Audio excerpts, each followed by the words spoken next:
A'udzubillahi minasyaitonirrajim. Bismillahirrahmanirrahim. Allahumma sholli ala sayyidina Muhammad wa ala ali sayyidina Muhammad.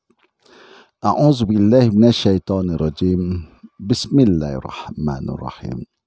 Rabbi sadri wa yassirli amri wahlul 'uqdatam min lisani yafqahu qawli. Assalamualaikum warahmatullahi wabarakatuh. Sahabat-sahabatku, saudaraku dimanapun Anda berada. Bagaimana keadaan hari ini? Alhamdulillah sehat walafiat, baik jasmani dan rohani. Dan keteguhan iman tidak goyah dengan paham-paham ajaran-ajaran yang sekarang ini yang bermunculan.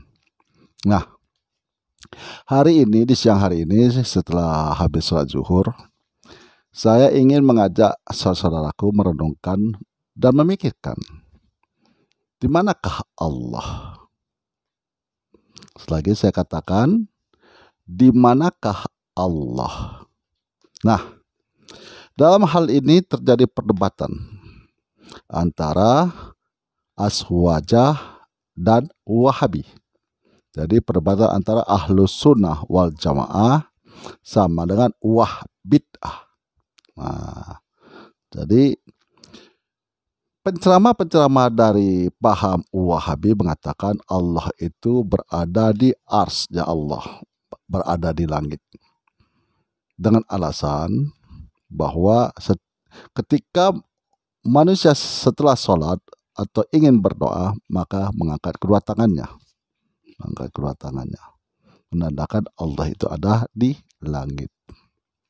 Nah, sementara Aswajah berpendapat bahwa Allah itu tidak satu pun yang menyerupainya. Yang kedua, Allah itu dekat. Nah, yang mendengarkan ceramah-ceramah tadi kebingungan. Yang mana yang benar? Nah, yuk kita kupas tuntas pada hari ini. Dalam surah Qaf, Allah berfirman yang artinya, dan sesungguhnya kami telah menciptakan manusia dan mengetahui apa yang dibisikkan oleh hatinya. Dan kami lebih dekat kepadanya daripada urat lehernya.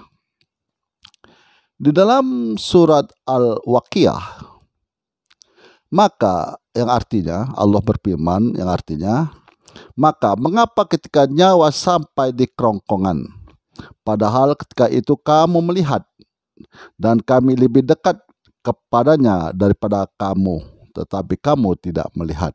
Nah, di sini penceramah Wahbi mengatakan ini kedekatan manusia kepada Allah berdasarkan ilmu. Nah, berdasarkan ilmunya Allah. Yang kedua, berdasarkan kepada malaikatnya Allah. Nah, ini penceramah-penceramah Wahbi yang selalu menceramahkan. Apakah benar demikian? Nah, di dalam surah Al-Baqarah, Allah berfirman, dan apabila hamba-hambaku bertanya kepadamu tentang aku, maka jawablah bahwasanya aku adalah dekat.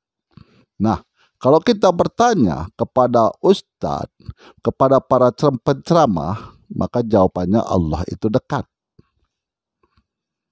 Nah, jadi siapa pun akan bertanya, di mana Allah? Jawabannya adalah Allah adalah dekat. Nah, di dalam surah Asy-Syura, Allah berfirman, tidak ada suatu pun yang serupa dengannya, dan dialah yang maha mendengar dan maha melihat, maha mengetahui.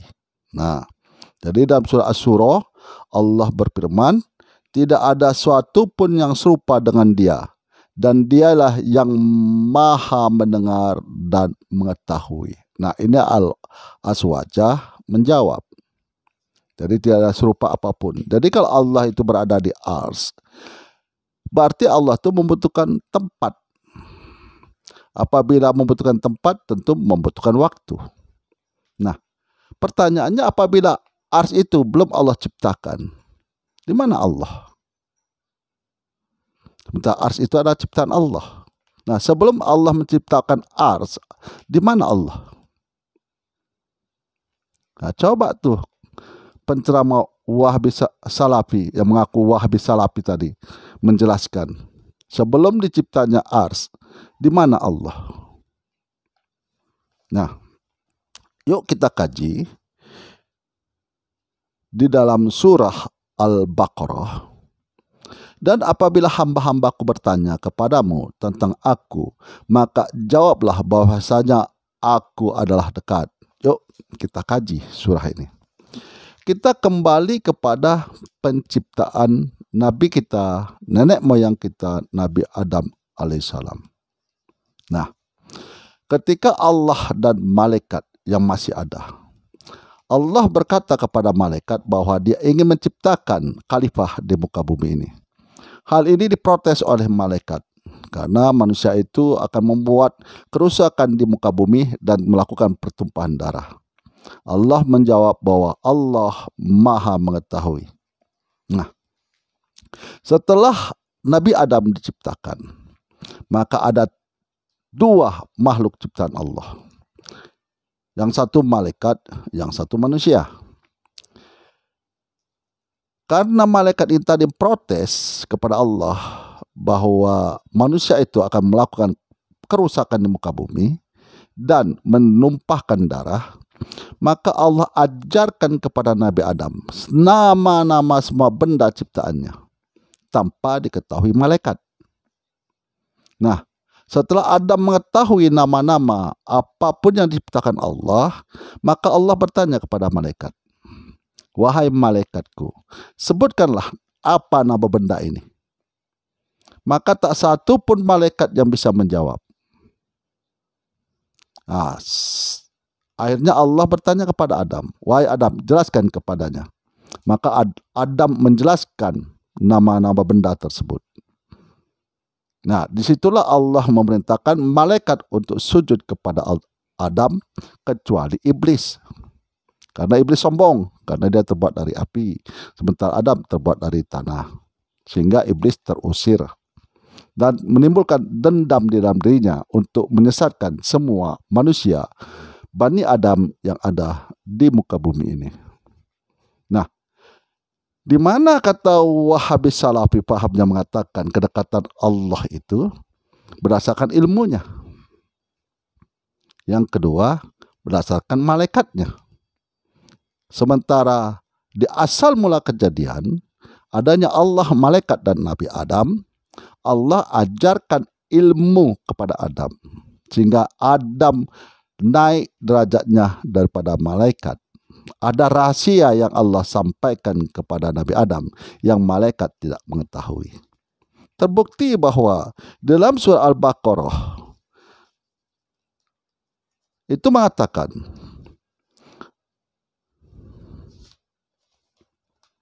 dan apabila hamba-hambaku bertanya kepadamu tentang aku, maka jawablah bahwasanya aku adalah dekat.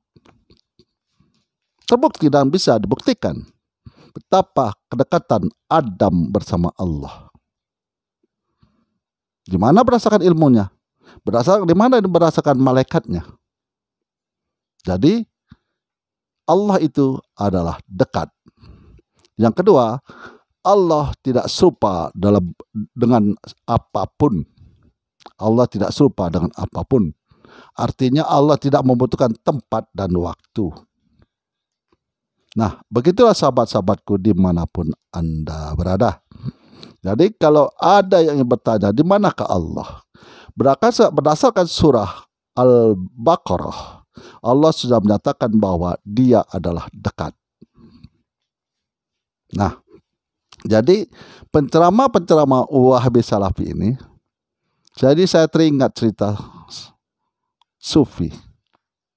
Nah, ada 4 orang. Yang satu bisa melihat, yang 3 buta.